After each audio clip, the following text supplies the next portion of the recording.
Paz do Senhor, queridos e amados irmãos, bem-vindos ao canal Pregando as Escrituras no poder do Espírito Santo. Esse que vos fala, queridos, é o presbítero Ricardo Fogo Puro. Queridos, nós vamos caminhando para o encerramento do estudo bíblico acerca do fruto do Espírito. E hoje estudaremos a última virtude do fruto do Espírito, denominada temperança, como vocês podem ver aqui no slide. Então nós veremos essa última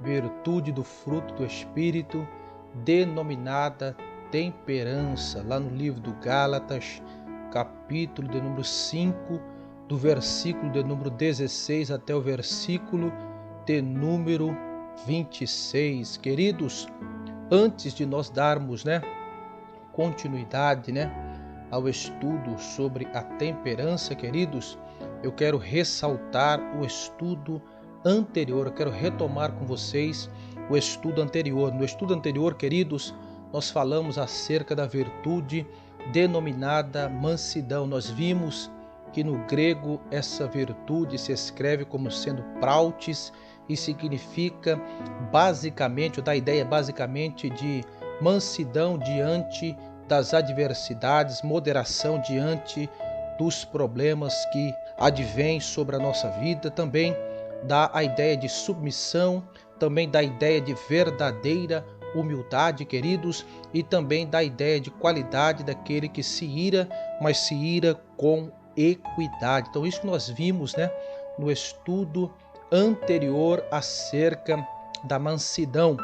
E hoje, queridos, nós estudaremos acerca do fruto do Espírito denominado temperança, meus amados. Então vamos avante nesse estudo bíblico. Observe que temos aí a palavra de Deus, é a mão sobre a palavra. Então acompanhe conosco a Bíblia Sagrada, queridos, que nos dá um norte acerca da palavra de Deus para o louvor da glória do nome de Jesus. Queridos, então esses versículos bíblicos que nós estamos focalizando é lá no livro do Gálatas, capítulo 5, versículo 22 e 23, e nós estamos vendo hoje a última virtude na lista lá que Paulo trouxe acerca do fruto do Espírito. Queridos, então observamos que se você olhar no termo grego, o que significa a temperança, eu trouxe aqui para vocês observarem juntamente comigo. Se nós olharmos temperança no grego, ele se escreve como sendo egikrateia, que significa basicamente o que, queridos? Esse termo grego egikrateia, ele nos dá a ideia do que? Primeiro, querida, a primeira ideia que nos traz essa palavra grega, egikrateia, para o termo que nós estamos estudando, temperança, queridos, nos dá a ideia de controle e domínio. Sobre o que? Sobre os nossos próprios desejos e paixões. Então a primeira ideia que nós temos acerca desta palavra é essa ideia de controle e domínio. Por isso que em algumas traduções bíblicas esse termo temperança ele vem traduzido pelo termo domínio próprio, tá? Porque nos dá a ideia de controle, de domínio sobre as nossas paixões e as nossas concupiscências ou os nossos próprios desejos. Também, queridos, dá uma segunda ideia de pureza no sentido físico e também no sentido espiritual, Tanto em nosso corpo físico quanto no que diz respeito à nossa vida espiritual. Então dá essa ideia de pureza também. Também esse termo grego, egikrateia, também nos dá a ideia de domínio próprio, queridos. Domínio próprio, É você controlar, governar pelo Espírito Santo os seus desejos e paixões, né? Tudo controlado, tudo moderado de acordo com aquilo que o Espírito Santo nos concede. Queridos, também por último, nos dá a ideia de sobriedade, né?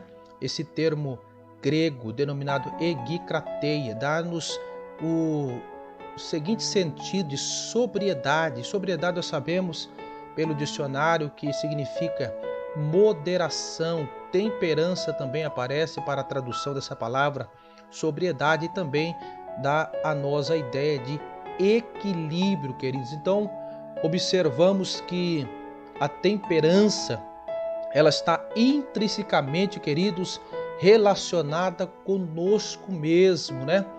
Com o nosso controle próprio, com o nosso domínio, né?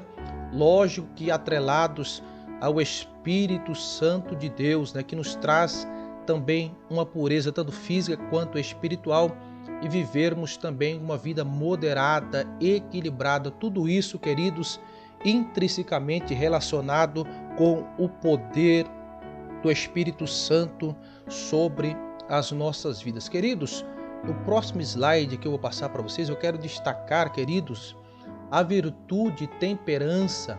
Ela se relaciona com 3 campos onde nós cristãos devemos exercer o domínio próprio. Quais são esses campos, queridos? Eu quero destacar aqui 3. Primeiro, é o campo das palavras. Segundo, é o campo das ações. E terceiro, é o campo dos pensamentos. Observe que tudo isso aí relacionado com o próprio cristão, queridos. E no campo primeiro aqui, que é o campo das palavras, queridos, onde nós devemos exercer o domínio próprio, eu quero trazer para vocês aqui um dito popular. Esse dito popular, ele nos fala assim, queridos: não devemos falar o que sabemos, mas sim sabermos aquilo que nós estamos falando. Então, assim diz esse dito popular acerca desse campo denominado palavras, queridos. Em outras palavras, de outra forma falando, queridos, nós devemos ser sóbrios, nós devemos ser equilibrados. Voltando aqui, nós devemos ser moderados, queridos. Então, isso que esse dito popular está nos remetendo a essa ideia de moderação, de equilíbrio. Nós encontramos isso lá no livro do apóstolo Tiago, capítulo 3 e versículo 2, que trata acerca de como nós devemos nos precaver, queridos, quanto aquilo que nós estamos falando, as palavras que saem da nossa boca. Se nós olharmos agora para concluir esse campo palavras, né? Nós olharmos lá em Tiago, capítulo 1 e versículo 19, nós vamos ver que a Bíblia, né, ela nos exorta no tocante aqui ao campo das palavras. Então devemos exercer o domínio próprio.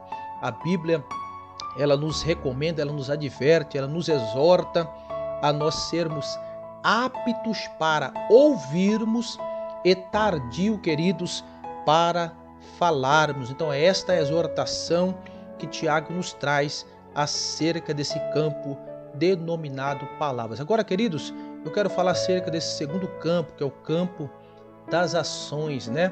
Nós devemos exercer o nosso domínio próprio também nesse campo, das nossas ações e atitudes, queridos. Nós olharmos sobre esse campo, lá em 1 Coríntios, capítulo 10, versículo 31, e Colossenses, capítulo 3, e versículo de número 17, a Bíblia, ela nos fala acerca de nossas ações e atitudes, dizendo assim, que tudo quanto fizermos, tudo quanto nós tomarmos de ações, de atitudes, devem ser para a glória de Deus, o nosso Senhor. Então todas as nossas ações, todas as atitudes tomadas por cada um dos cristãos deve refletir, deve ser para a glória de Deus, né? Ou seja, as nossas ações e atitudes devem refletir a glória de Deus. Se nós olharmos, por exemplo, um exemplo bíblico, nós podemos conferir Daniel capítulo 1 e verso de número 8.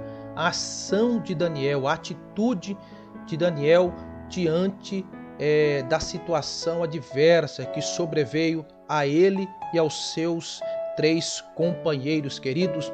Qual foi a atitude dele? Ele exerceu o domínio próprio, né? O equilíbrio, a moderação, queridos, e tomou a atitude certa. A ação dele foi correta em não se contaminar. Queridos, portanto, nesse campo, ações e atitudes, eu quero ressaltar aqui que nossas ações, elas devem ser moderadas e equilibradas, e tudo isso é para a glória de Deus, o nosso Senhor. Queridos, e sobre esse terceiro campo, denominado o campo dos pensamentos, queridos, que eu quero trazer aqui como uma reflexão para nós, queridos, estamos falando acerca do domínio próprio, da temperança, uma das virtudes do Espírito Santo.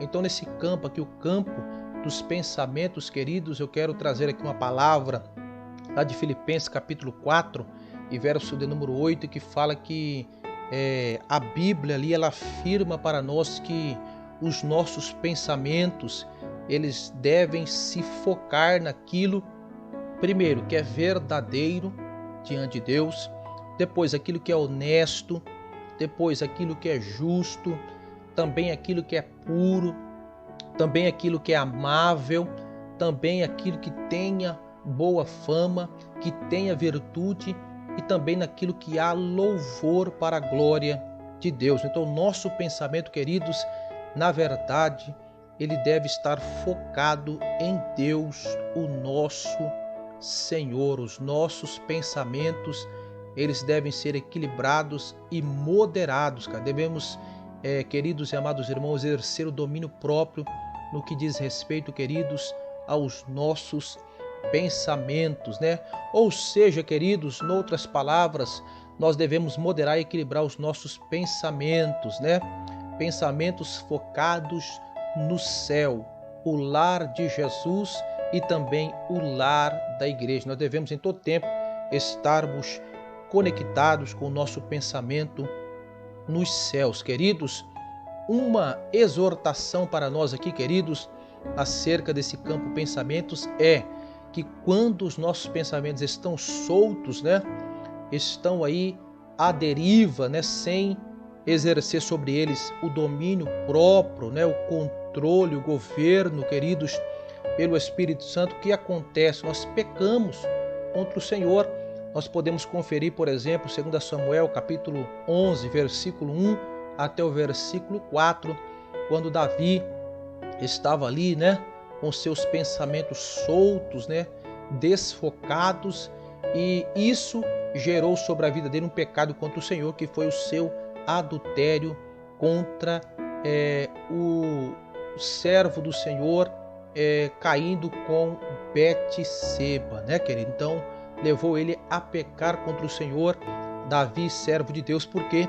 Porque os seus pensamentos estavam soltos, estavam vagando, queridos, não estavam focados, equilibrados, moderados em Deus. Ele não estava exercendo naquele momento o domínio próprio, né, queridos? Então, queridos, assim, então nós concluímos, né, essa virtude do fruto do Espírito, denominada domínio próprio, né, que também em outras palavras, outras traduções bíblicas vêm como temperança, né, falando acerca desses 3 campos, os campos das palavras, ações e pensamentos, onde nós devemos exercer o nosso domínio próprio. Queridos, como conclusão, queridos, desse estudo bíblico, eu quero falar para vocês uma exortação de Pedro, lá em 1 Pedro, capítulo 1 e versículo número 3, a Bíblia diz assim: portanto, cingindo os vossos lombos do vosso entendimento, sede sóbrios, e esperai inteiramente na graça que se vos ofereceu na revelação de Jesus Cristo. Então, sedes sóbrios, sede moderados, sede equilibrados, sede temperantes, né? Tenha domínio próprio nos 3 campos: campo das palavras, campo das ações e campo dos pensamentos, queridos.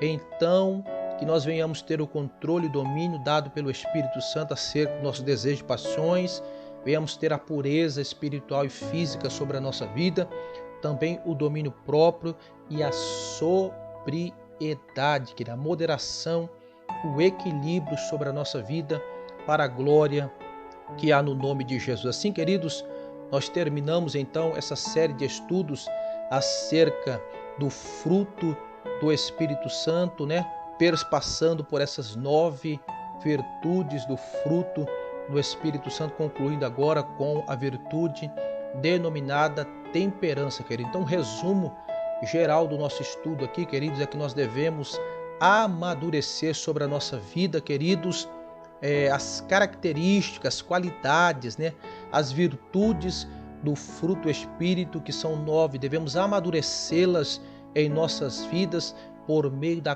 comunhão com Jesus Cristo e por intermédio da ajuda do Espírito Santo que habita em nós. Queridos, continue conosco, estudando a palavra de Deus, meus amados.